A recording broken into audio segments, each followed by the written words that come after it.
சுத்த நாமத்திற்கு சோத்திரமும் மகிமையும் உண்டாவதாக. உயிர்த்தெழுந்த இயேசுவின் உன்னதமான நாமத்தில் அனைவருக்கும் உயிர்த்தெழுந்த தேவனுடைய வாழ்த்துக்களை தெரிவித்துக் கொள்கிறேன். Wish you all a happy Easter. அருமையான வாழ்த்துக்களை ஊழியத்தின் சார்பிலும் குடும்பத்தின் சார்பிலும் தனிப்பட்ட முறையிலும் உங்களை வாழ்த்துகிறேன். உயிர்த்தெழுந்த தேவனுடைய சகல ஆசீர்வாதங்களுக்கும் நீங்கள் சொந்தக்காரர்களாய் மாறி ஜீவனுள்ள நாளலும் கர்த்தருக்கென்று மகிமாய் வாழும்படியாய் அவர் தமது மிகுந்த ஆசீர்வாதங்களால் உங்களை ஆசீர்வதிப்பாராக. இந்த நாளின் தேவ செய்திக்கு நேராய் கடந்து போகும்படியாய் நான் விரும்புகிறேன். எடுத்தால் வாசியுங்கள். லூக்கா எழுதின சுவிசேஷம் 24 அதிகாரம் 6வது வசனத்தை உங்களோடு பகிர்ந்து கொள்ளும்படியாக நான் விரும்புகிறேன். லூக்கா எழுதின சுவிசேஷம் 24 அதிகாரம் 6வது வசனம். அவர் இங்கே இல்லை, அவர் உயிர்த்தெழுந்தார். அவர் இங்கே இல்லை, அவர் உயிர்த்தெழுந்தார்.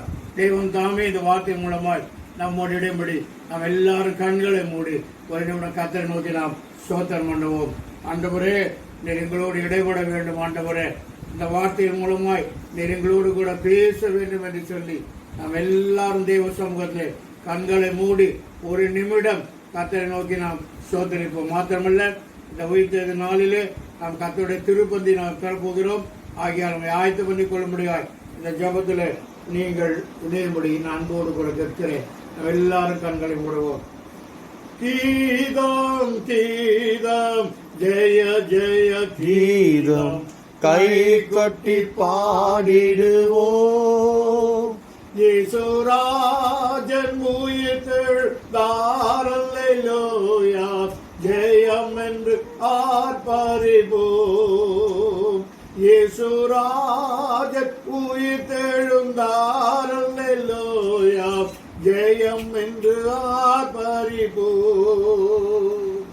பாரதோ கல்லறை மூடின பெருங்கள் உரண்டுண்டோடு பார், அங்கே போற்ற முத்திரை காவல் நிற்குமோ தேவபுத்திர சந்நிதி முன். கீதம் கீதம் ஜெய ஜெய கீதம் கை கொட்டி பாடிடுவோம். இயேசுராஜன் உயிர்த்தெழுந்தார், அல்லேலூயா, ஜெயம் என்று ஆர்ப்பரிப்போம். வாச நிலைகளை உயர்த்தியே நடப்போம். வருகின்ற ஜெய வீரர் நம்மேல வாத்திய கைமணி பூரிகை எடுத்தே முழங்கிடுவோம். நம் கேள வாத்திய கைமணி பூரிகை எடுத்து முழங்கிடுவோம். கீதம் கீதம் ஜெய ஜெய கீதம் கைகுட்டி பாடிடுவோம். இயேசுராஜன் உயிர்த்தெழுந்தார், அல்லேலூயா, ஜெயம் என்று ஆர்ப்பரிப்போம். இயேசுராஜன் உயிர்த்தெழுந்தார், அல்லேலூயா, ஜெயம் என்று ஆர்ப்பரிப்போம். நேசிக்கிற நல்ல ஆண்டவரே, இந்த சமூகத்திலே நாங்கள் வந்து நிற்கிறோம். உடைய பாடுகளுக்காய் நன்றி செலுத்துகிறோம். உடைய உயிர்த்தெழுதலுக்காய் நன்றி செலுத்துகிறோம். நீ திரும்ப வர போகிறதற்காய் நாங்கள் நன்றி செலுத்துகிறோம்.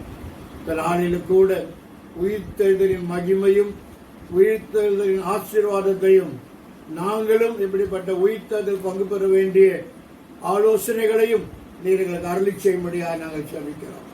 ஆண்டவரே, விசுவாசத்தோடு இப்படி மத்தியில் நான் இருக்கிறேன். பலப்படுத்தி தேவ செய்தியை நீர் கொடுக்கும்படியாய் நாம் நோக்கி பார்க்கிறோம். இந்த வருகையில் நாங்கள் எதிர்கொண்டு வரும்பொழுது ராஜ்யத்தை கடந்து சென்ற மனைவி கண்டு கழித்து நாங்களும் அவளோடு இணைந்து என்றென்றும் இந்த ராஜ்யத்தில் உம்மோடு ஆராதனை செய்வோம் என்ற நம்பிக்கையில் இந்த சமூகத்தில் வந்து நிற்கிறேன். நீர் பேசும் கர்த்தாவே, அடிமை மறைத்து மகிமைப்படும் இயேசு கிறிஸ்துவின் மூலம் ஜெபம் கேளும் நல்ல பிதாவே.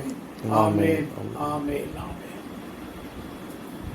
லூக்கா என்ற சுவிசேஷம் 24ஆம் அதிகாரம் 8வது 6, 7, 8 வசனங்களை நான் வாசிக்கிறேன். அவர் இங்கே இல்லை, அவர் உயிர்த்தெழுந்தார். மனுஷகுமாரன் பாவிகளான மனுஷர் கையில் ஒப்புக் கொடுக்கப்படவும் சிலுவையில் அறையப்படவும் 3ஆம் நாளில் எழுந்திருக்க வேண்டும் என்பதற்காக அவர் கலிலேயாவில் இருந்த காலத்திலே உங்களுக்கு சொன்னதை நினைவு கூறுங்கள் என்றார்கள். அப்போது அவர்கள் கர்த்தருடைய வார்த்தையை நினைவு கூர்ந்தேன். அருமையான கர்த்தருடைய பிள்ளைகளே, இந்த நாளிலே நீங்கள் கர்த்தருடைய உயிர்த்தெழுதலை நினைவு கூறும்படியாய் நான் வாஞ்சிக்கிறேன். கர்த்தருடைய உயிர்த்தெழுதல் நமக்கு மிகுந்த ஆசீர்வாதத்தையும் மிகுந்த பலனையும் கொண்டு வந்தது. அல்லேலூயா. அருமையான கர்த்தருடைய பிள்ளையே, மரித்தோருக்கு உயிர்த்தெழுதல் உண்டு என்றும் அவர்கள் பரலோக ராஜ்யத்தில் உட்பிரவேசிப்பார்கள் என்றும் தேவன் அவளோடு கூட இருப்பார் என்றும் இவ்விதமாய் அவர் தேவனோடு கூட என்றென்றைக்கும் ஆளுகை செய்வார்கள் என்றும் நாம் அறிந்திருக்கிறோம். உயிர்த்தெழுதல் என்பதுதான் கிறிஸ்தவத்தினுடைய உச்சக்கட்ட நம்பிக்கை. கர்த்தருடைய நாமத்துக்கு ஸ்தோத்திரம். நாம் எப்படி மரிக்கிறோமோ அப்படி நிச்சயமாய் நமக்கு ஒரு உயிர்த்தெழுதல் உண்டு என்று நாம் அறிந்திருக்கிறோம். அருமையான கர்த்தருடைய பிள்ளையே, இதை குறித்து கர்த்தர் தெளிவாய் திட்டமாய் நம்மோடு கூட பேசினார். உயிர்த்தெழுதலில் என்னென்ன நடக்க போகிறது, உயிர்த்தெழுதலில் நாம் என்ன பெற போகிறோம், நாம் உயிர்த்தெழுதலை பெறுவதற்கு நாம் என்ன செய்ய வேண்டும் என்பதை குறித்து கர்த்தராகிய இயேசு கிறிஸ்து மரித்து உயிர்த்து எழுந்து அங்கே நம்முடைய பரிசுத்த ஆவியானவரை அபிஷேகத்தை சீஷர் மத்தியில் ஊற்றி தம்முடைய முதல் சீஷனாகிய பேதுரை கொண்டு இந்த உயிர்த்தெழுதலை குறித்து அழகாய் பேசினதை நாம் தியானிக்க போகிறோம். எடுத்தவர் தயவு செய்து வாசியுங்கள். அப்போஸ்தலர் நடவடிக்கை புஸ்தகம் 2ஆம் அதிகாரத்தை கரத்தில் வைத்துக் கொள்ளும்படியாக நான் விரும்புகிறேன். அப்போஸ்தலர் நடவடிக்கைகள் 2ஆம் அதிகாரம் 24ஆம் வசனம் இவ்விதமாய் சொல்கிறது. தேவன் அவருடைய மரணத்தின் உபாதிகளின் கட்டை அவிழ்த்து அவரை எழுப்பினார். அவர் மரணத்தினால் கட்டப்படக்கூடாது இருந்தது. சொல்லுமா? தேவன் அவருடைய மரண உபாதிகளின் கட்டை அவிழ்த்தார். அல்லேலூயா. உயிர்த்ததில் முதலாவது நடக்கிற காரியம் என்ன? மரண கட்டுகளை கர்த்தர் அவிழ்க்கிறார். அல்லேலூயா.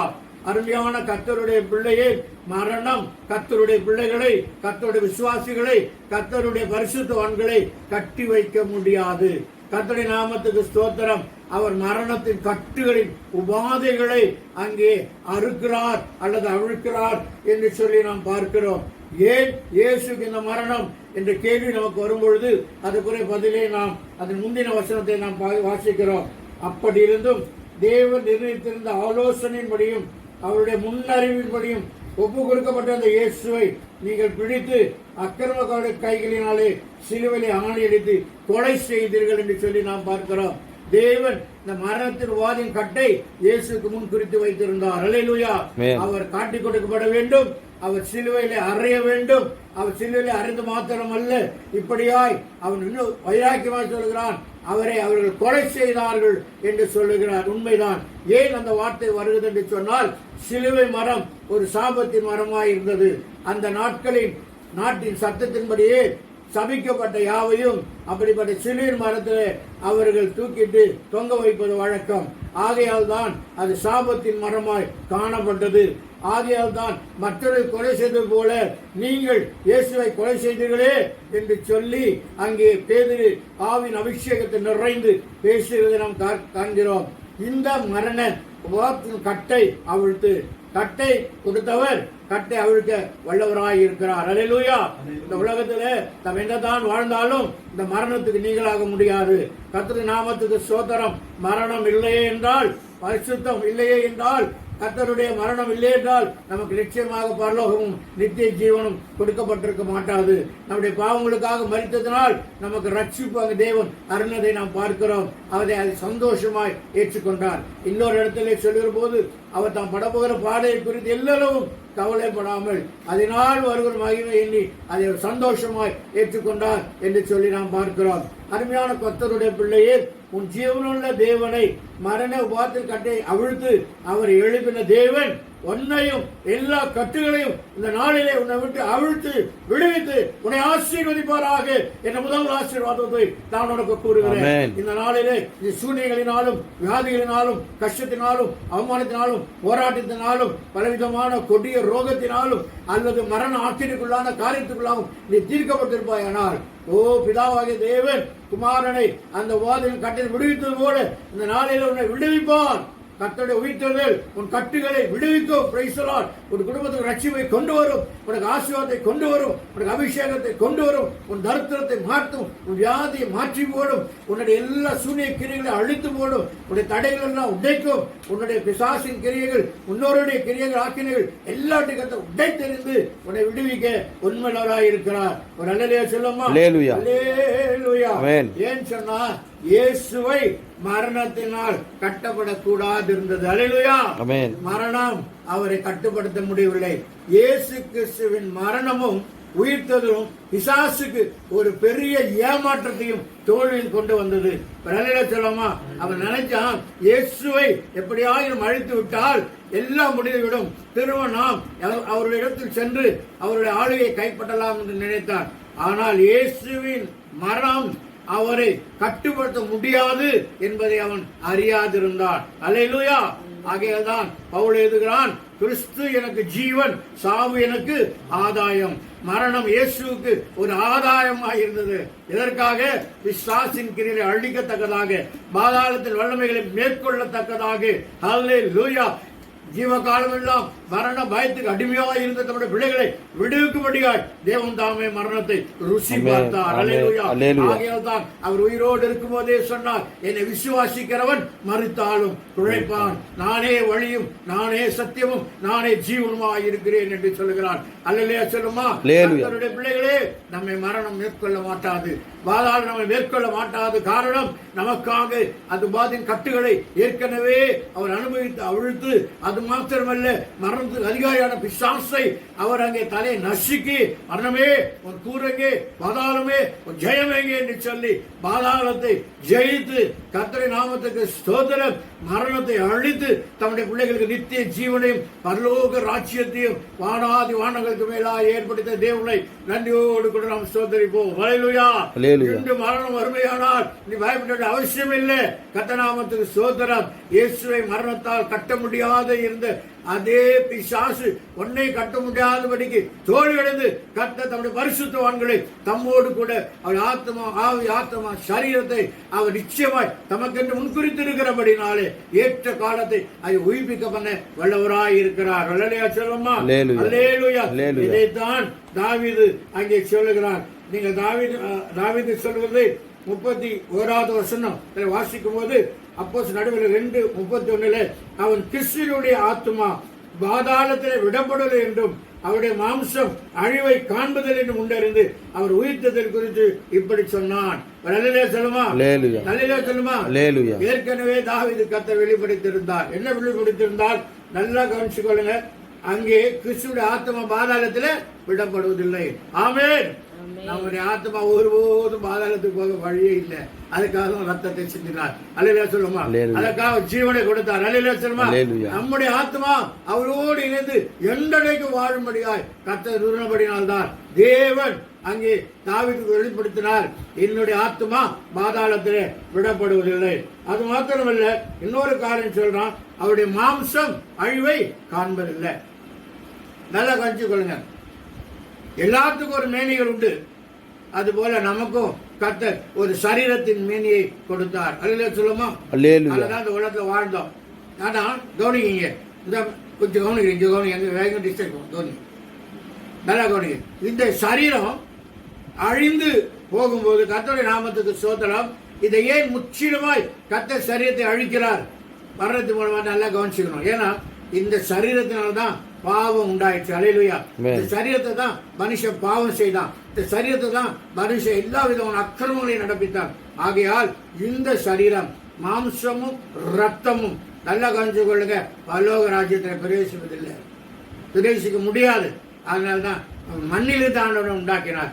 வார்த்தையினால் உண்டாக்கியிருக்கலாம், மற்றெல்லாம் வார்த்தையினால் உண்டாக்கிற இவன் மனுஷன் உண்டாக கடவுது, மனுஷி உண்டாக கடவுதுன்னு சொல்லியிருக்கலாம். ஆனா அப்படி சொல்லலை. ஏன் மண்ணினாலே அவன் எடுத்தார்? மண்ணினாலே அவன் வாழ்ந்தார். அவனுக்குள் தன்னுடைய ஆவியையும் ஆத்மாவையும் கொடுத்தார். ஆவியும் ஆத்மாவும் தேவனுக்கு சொந்தம். கர்த்தர் நாம மண்ணுக்கு சொந்தம். கர்த்தருடைய நாமத்துக்கு சொந்தம். ஏன்னா அவன் மண்ணின் சுவாபங்களை அவன் தரித்துக் கொள்வான் என்று கர்த்தர் முன்பதாகவே தெரியும். அவன் பாவம் செய்வான் என்பது முன்பதாகவே தெரியும். அந்த பாவத்துக்கு ஒரு ஆக்கினை அவனுக்கு வேண்டும் என்று சொன்னால் மரணம், பிசாசான மரணத்தால் அழிக்க போகுதுன்னு அவருக்கு தெரியும். ஆனா அதே மரணத்தை, அதே பிசாசை, அதே சரீரத்தை அவர் தம்முடைய வல்லமை கொண்டும் தம்முடைய மகிமை கொண்டும் அதை மேற்கொள்ள வேண்டும். அதற்கு ஒரு பெரிய ஆசீர்வாதத்தை உண்டு பண்ண வேண்டும் என்பதற்காகத்தான் தேவன் மனிதனுக்கு ஆவி ஆத்மா சரீரத்தை படைத்தார். ஒரு அல்லேலூயா சொல்லுமா? அல்லேலூயா. ஆவி ஆத்மா கர்த்தருடையதா இருக்கிறபடியினாலே வேதம் சொல்கிறது அதை சத்துரு தொட முடியாது. அருமையான கர்த்தருடைய பிள்ளையே, இதெல்லாம் அநேக இடங்களில் சொல்லுகிறான், உன் ஆத்துமா அறிவில்லாதற்கு மனதில்லை. இன்னொரு இடத்துல சொல்றான், ஆவிலே களி கூறுங்கள், ஆவிலே தேவனை தரிசிங்கள், ஆவிலே எளிமையாயிருங்கள், நீங்கள் பாக்கியவான்கள் என்று சொல்கிறார். ஆனால் சரீரத்தை சொல்லும்போது தேவன் சொல்லுகிறார், நீங்கள் செத்த கிரிகளுக்கு நீங்களாகத்தக்கதாக உங்கள் சரீரங்களை பரிசுத்த அவைகளால் எனக்கு ஒப்பு கொடுங்கள். இதுதான் நீங்கள் செய்யத்தக்க புத்தியில் ஆராதனை என்று சொன்னார். ஏன் சொன்னால் இந்த சரீரத்தை கண்கள் இச்சை, மாம்ச இச்சை, ஜீவனத்து பெருமை, சகல அசுத்தமான பாவங்கள் எல்லாவற்றையும் சரீரத்தில் பிசாசு கொண்டு வருவான் என்பதை அவன் அறிந்தான். பிசாசு தந்திரமாய் வஞ்சித்து ஏவாளின் மூலமாய் ஆதாமோடு இணைந்து ஆதாமும் தேவனுடைய கட்டளை மீட்கொண்டு இருவரும் ஒரே மனதோடு கூட பாவத்தை செய்தபடியால் அவரிடத்தில் இருந்த அந்த பரிசுத்த ஆவியின் உடைய மகிமை எடுத்துக்கொள்ளப்பட்டபடினாலே, அந்த பரிசுத்த மேனி சாயல் எடுத்துக்கொள்ளப்படினாலே அவர்கள் மாம்ச சாயலுடைய மாறினார்கள். என்னைக்கு மாம்ச சாயலாய் மாறினார்களோ ஆகையால் ஆண்டவர் சொன்னார், நீ வெளியே போ, நீ உடைய இடத்துல இடம் இல்லை, நீ கஷ்டப்பட்டு உழைத்து சாப்பிட்டு வேதனைப்பட்டு கடைசியா மண்ணுக்கே நீ திரும்புவாய் என்று கர்த்தர் சொன்னார். அது ஒரு விதத்துல சாபமாயிருந்தாலும் அது நிறைவேறினது என்பதை நாம் அறிந்து கொள்ள வேண்டும். கர்த்தருடைய பரிசுத்த நாமத்துக்கு சோத்திரம் உண்டு. அதனாலதான் மனுஷன் இன்னைக்கும் பாருங்க, கஷ்டப்பட்டு வேதனைப்பட்டு பாடுபட்டு என்னென்னலாம் செய்தாலும் இந்த கிறிஸ்து இல்லை என்றால், கிறிஸ்து ரட்சிப்பு இல்லை என்று சொன்னால், இந்த கிறிஸ்து அனுபவம் இல்லை என்று சொன்னால், இந்த தேவனின் பயம் இல்லை என்று சொன்னால், இந்த தேவனுடைய கற்பனை கீழ்ப்படிவில்லை என்று சொன்னால், இந்த தேவனுடைய காரியத்தை அந்நியமாக எண்ணினால் அவனும் கடைசியில் பரிதாபமாக வேதனையாக அவன் மண்ணுக்கு திரும்ப வேண்டிய சூழ்நிலை இருக்கும். கர்த்தருடைய நாமத்துக்கு ஸ்தோத்திரம். அருமையான கர்த்தருடைய பிள்ளைகளே, இந்த வேளையில உங்களோடு கூட நான் பேசும்படியாக நான் விழுகிறேன்.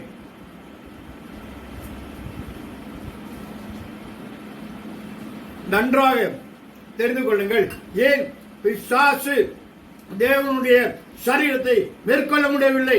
கர்த்தர் நாமத்துக்கு ஸ்தோத்திரம். காரணம், அவருடைய சரீரம் பரிசுத்த சரீரமாக இருக்கிறது. ஆமென். இன்றைக்கும் நாம் அவருடைய திரு சரீரத்தையும் திரு ரத்தத்தையும் நாம் புசிக்கவும் குடிக்கவும் போகிறோம். காரணம் என்ன? இயேசு அப்பயே சொன்னார், இதோ உங்களுக்காக நான் சிலுவையில் அறையப்பட போகிறேன், என்னுடைய மாம்சத்தை நான் அடிக்க ஒப்பு கொடுக்க போகிறேன், என் ரத்தத்தை உங்களுக்காக சிந்துபடியா நான் ஒப்பு கொடுக்க போகிறேன். இது உங்களுக்கு ஞாபகமாய் இருக்க முடியாது, இது ஒரு உடன்படிக்கையாக இருக்க முடியாது. நீங்கள் இந்த அப்பத்தை புசித்து இந்த ரத்தத்தில் பானம் பண்ணும் பொழுதெல்லாம் நான் வருங்களவும் என் மரணத்தை தெரிவிக்கிறீர்கள் என்று சொன்னார். அல்லேலூயா. அருமையான கர்த்தருடைய பிள்ளையே, நீ பரிசுத்த மாம்சம் உடையவனாய் இந்த உலகத்தை வாழ வேண்டும் என்பதற்காக தேவன் எல்லா பாவங்களையும் தன்னுடைய மாம்சத்திலே ஏற்று அக்கினிக்குள்ளாய் மாறி சிறுவையிலே தாமே பலி கொடுத்தார். அது மாத்திரமல்ல, ரத்தத்தை சிந்தினார். எதற்காக? மரணத்தை ஜெயிக்கும்படியாக, பாதாளத்தின் வாசல்களை மேற்கொள்ளும்படியாக. ஆகவே தான் தேவன் மனுஷனுக்கு அவன் அறியாத இந்த ஆவியின் மேனியை அவனுக்குள்ளாய் வைத்திருக்கிறார்.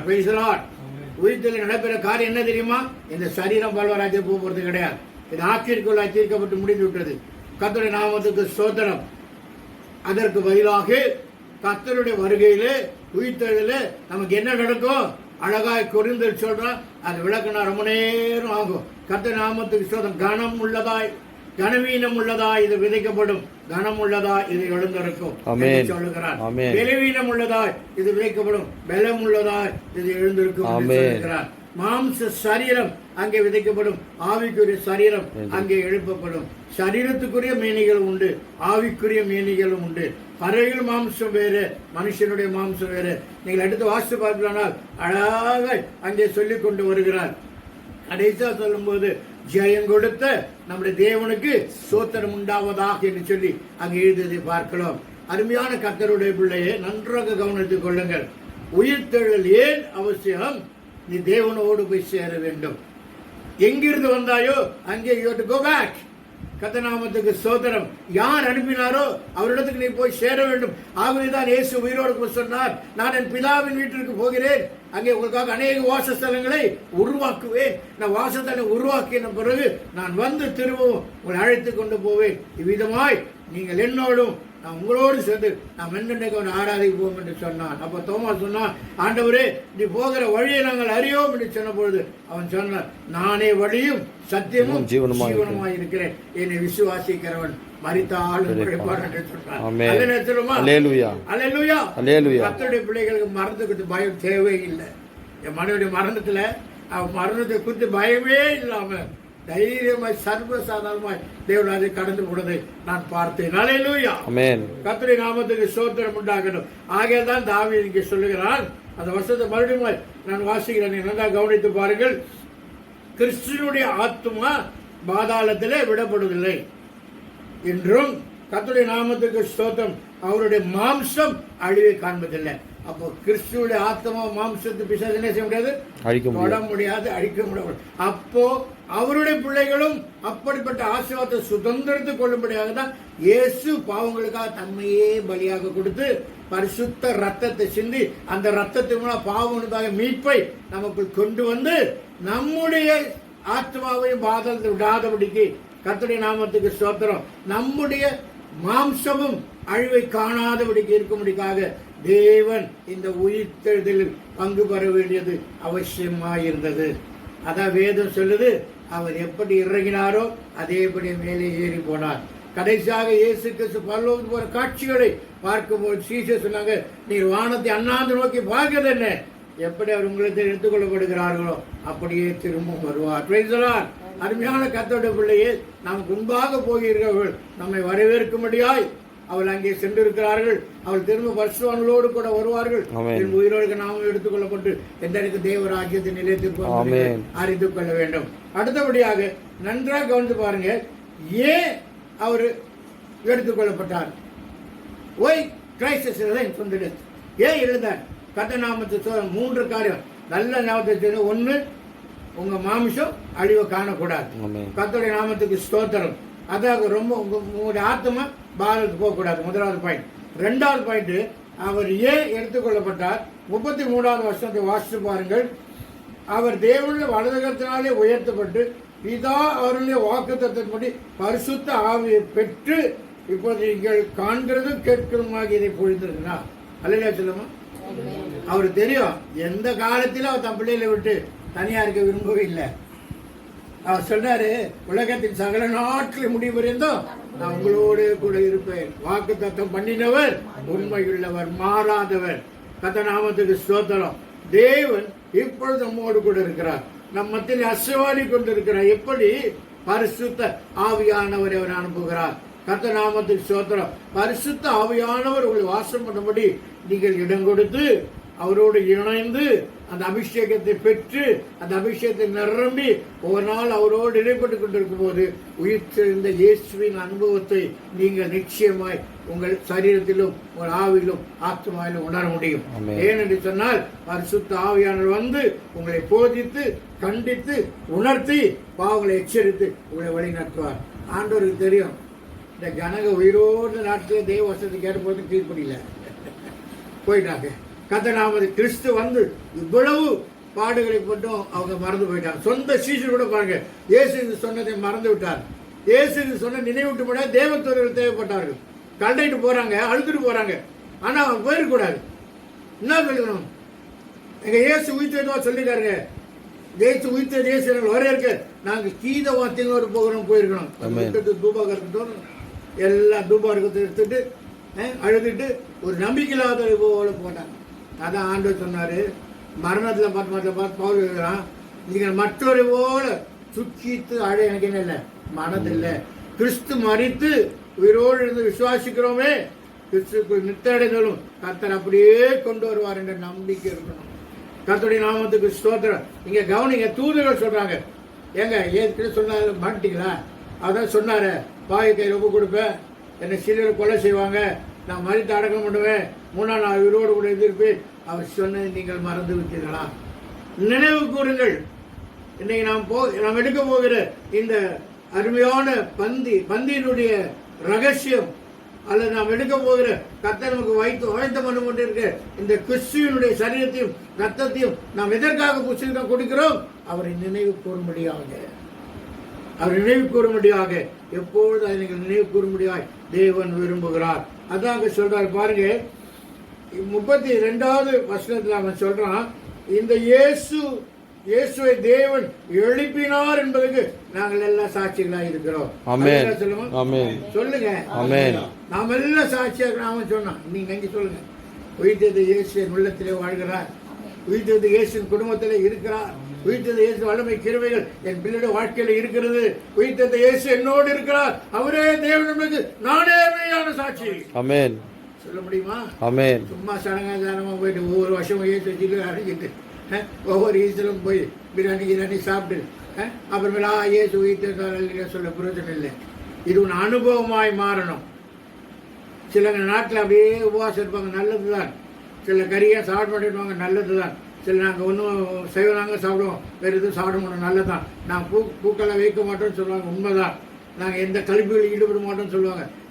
நான் ருத்ரமிஷன் காலத்தில் இருந்து போயிட்டு உண்டியல் கொடுப்பாங்க, அந்த உண்டியல் பேர் சுய விருப்பின் உண்டியல். அது என்னன்னா அந்த 40 நாள் நான் காசு போட்டு வந்து 40 நாள் ஈஸ்டர் அன்னைக்கு கொண்டாந்து கோயிலுக்கு கொடுக்கணும். அந்த உண்டியை உடைப்பாங்க. அது நோக்கட்டானா நான் என்னுடைய சரீரத்தை உடைச்சி எனக்கு கர்த்தர் கொடுத்த பொக்கிஷத்தை கத்திரிக்கை கொடுக்குறது தான் அதோட அர்த்தம். ஆனால் அது யாருக்குமே தெரியதில்லை. ஏதோ உண்டை நம்பர் கொடுப்பாங்க, காசு காணிக்கை நினைச்சு கொடுப்பாங்க. தேவன் சொல்கிறார், இந்த நாளிலே உன் சரீரமாகிய உன்னுடைய சரீரமாகிய மண்பாண்டமாகிய ஒரு சரீரத்தை ஒட்ட இயேசு நாமத்தில். இதை விட்டுட்டு மற்ற காரியம் செய்யற பிரயோஜனம் இல்லை. இன்னைக்கு நீ பரிசுத்தமாக்கப்பட்டிருக்கியா? நான் பின்னால் வரேன். பவுல் நான் சொல்றது பேதுரு சொல்றான், அபிஷேகத்தினால நரமண பேதுரு. இயேசு போய் நீங்க காத்திருங்க மேல் வீட்டில் சொன்னார், மேல் வீட்டில் காத்திருக்காங்க. அப்போ அத்திரிமயமான நாவல் மேல் இறங்குறது. அப்போது அவர்கள் கத்தத்தங்க வெவ்வேறு வார்த்தைப்படி பேசுகிறார்கள். எல்லாரும் பார்த்து கிண்டல் செய்யறாங்க. அப்போது பேசுறது பரிசுத்த ஆவியானவர் நிரம்பி சொல்கிறான், எந்த இயேசுவை நீங்கள் கொலை செய்தீர்களோ அந்த இயேசு நாங்கள் சாட்சியா இருக்கிறோம். எந்த இயேசுவை நீங்கள் கொலை செய்தீர்களோ அவருடைய ஆத்மா பாதத்தை விடப்படவில்லை. எந்த இயேசுவை நீங்கள் கொலை செய்தீர்களோ மரணம் அவளை கட்ட வைக்கவில்லை. எந்த இயேசுவை நீங்கள் உபாத்தீர்களோ உபாதை அவளை முற்றிலுமாக மேற்கொள்ள முடியவில்லை. கர்த்தருடைய நாமத்துக்கு ஸ்தோத்திரம் உண்டாகட்டும். அவருடைய மாம்சத்தை நீங்கள் சிலுவையிலே அறைந்தீர்கள். அவரோ இப்போது ஜீவனோடு கூட புதிய ஆவிக்குரிய சரீரத்தோடு கூட அவர் எழுந்து இருக்கிறார். அதற்கு நாங்களே சாட்சிகள். ஆமென், ஆமென், ஆமென். மரியாள் கல்லிட்டு வந்து என் நேசர் எங்க தூக்கிட்டு போயிட்டீங்க காணுமே அழுறாரு. அங்கதான் இயேசு இருக்கிறாரு. ஆனா மரியாளுக்கு தெரியல. ஏன் தெரியுமா? அவர் ஆவிக்குரிய சரீரத்தில் இருந்தார், மகிமைக்குள்ள சரீரத்தில் இருந்தார். அதனால அவர் இயேசு மாம்சத்துக்குரிய சரீரத்தை இயேசு அவன் பார்த்திருக்கான், மகிமைக்குரிய சரீரத்தை இயேசு பார்க்கல. அதனால அவனை ஒரு தோட்டக்காரன் நினைச்சிட்டு கேட்கிறான், எங்க ஐயாவை எடுத்துட்டு போயிட்டீங்க, எங்க இயேசு எங்க எடுத்துட்டு போயிட்டீங்கன்னா அப்படி சொல்லிட்டாங்க அந்த காலத்துல. இயேசு உயிர்த்தெழுன்னு சொல்லி அவருடைய சரீரத்தை களவாய் எடுத்துக்கொண்டு போயிட்டாங்கன்னு சொல்லி சொல்லுங்க, அப்பதான் நம்ம ராஜ்யம் ஓடும் சொல்லி யூதர்கள் சொல்லி பணத்தை கொடுத்து பொய்யாய் இயேசு உயிர்த்தெழுவில்லைன்னு சொல்லி எல்லார்ட்டும் சொல்லிட்டாங்க. அதை நம்பி அந்த அம்மா போய் கேட்கறாங்க, எங்கய்யா எங்க இயேசு சரீரத்தை காணும். இயேசு பார்த்து சொன்னார். எப்படி சொன்னா தெரியுமா? ரபுனி என்றார். அல்லேலூயா, ஆமென். ஏன் அந்த ரபுனி என்ற வார்த்தை மரியாளுக்கு நல்லா தெரியும். இயேசுவை தவிர வேற யாரும் அப்படி கூட மாட்டாங்க. அப்படி சொல்லால் நம்முடைய இயேசு அப்படி போய் செல்லமே அப்படின்னு பேத்தி கொஞ்சம் அத்த நாம ராஜாதி என் உத்தமையே. அப்ப என் குரல் என் பேத்திக்கு நல்லா தெரியும்.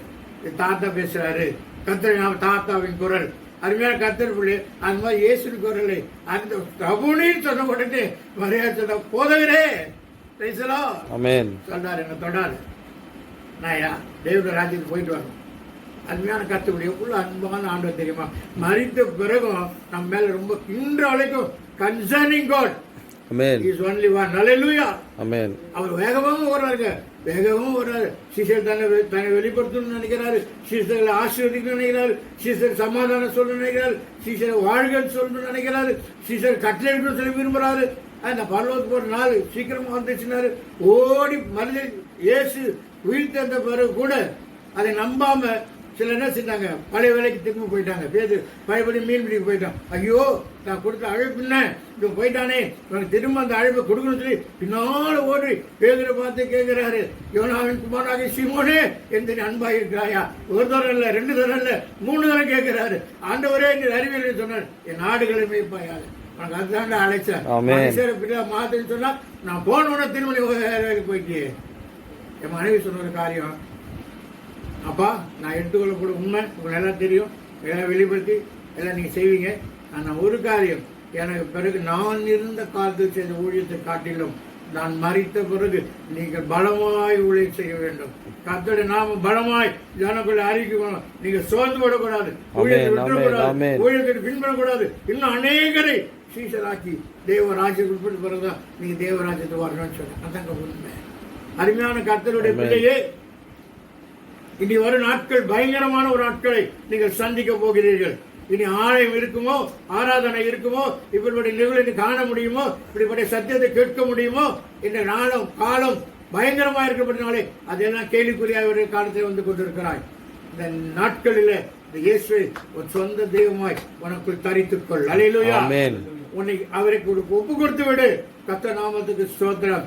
இதைத்தான் கடைசியாக அங்கே பேதுரு சொல்வதை நாம் வாசிக்கிறோம்.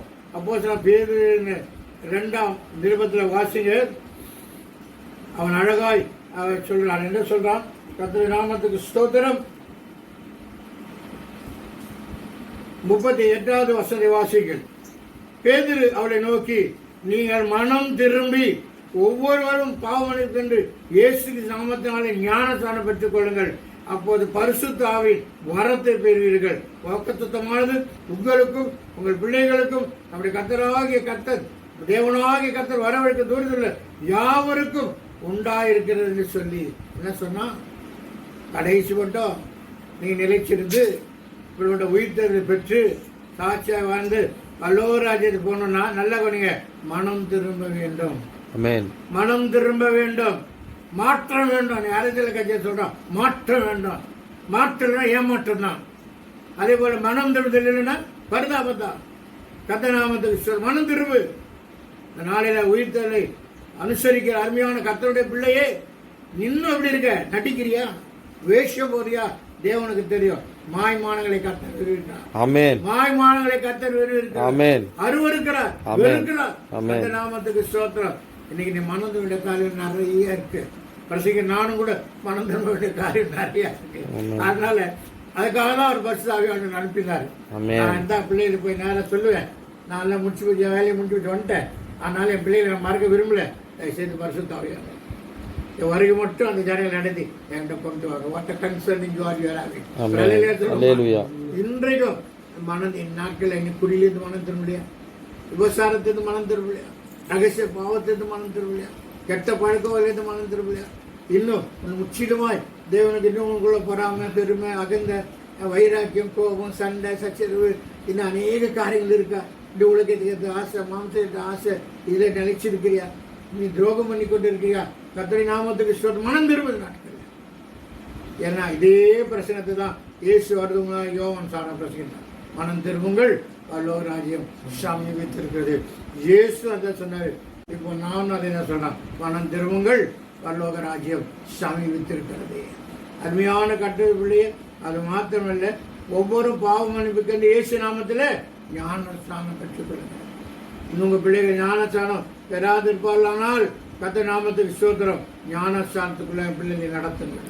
ஆமென். காலம் செல்லாது. ஞானஸ்தானம் மிக மிக மிக மிக அவசியமானது உண்டு. அது ஓ இஷ்டத்துக்காக நடத்துவ காரியம் இல்லை, தேவ சித்தத்தின்படி நீ செய்ய வேண்டிய ஒரு காரியம். இன்னைக்கு யாரையெல்லாம் ஞானஸ்தானம் பெறாதிருக்கிறீர்களோ ஒப்பு கொடுக்கிற நாளில் கர்த்தர் உங்களோட கூட பேசுவார். ஞானஸ்தானம் பெற்ற பிறகுதான் பரிசுத்தாவின் வரத்தை பெறுவீர்கள். எதுக்கு இந்த ஆண்டு பரிசுத்தாவின் வரத்தை கொடுக்கிறாரு? அவருக்கு என்று பிரகாசிக்க முடியாது, ஊழியம் செய்ய முடியாது, சாட்சியாய் வாழ முடியாது, உண்மையாய் வாழ முடியாது, பரிசுத்தம் உள்ளதாய் வாழ முடியாது. கர்த்தர் விரும்புகிறார். இப்படியாய் கர்த்தருடைய வார்த்தை கேட்டு ஞானஸ்தானம் பெற்று அபிஷேகம் பெற்று கர்த்தருக்குள்ளே ஒப்பு கொடுக்கும் பொழுது கர்த்தருடைய ராஜ்யம் உங்களிடத்தில் இருக்கும். தேவன் உங்களை ஆசீர்வதிப்பார். உயிர்த்தெழுதலினுடைய நிச்சயம் உங்களுக்கு இருக்கும். தேவனுடைய சித்தம் நிறைவேறும். தேவன் மகிமைப்படுவாராக. எல்லாரும் கண்களை மூடி கர்த்தருடைய நாம் ஸ்தோத்திரம்.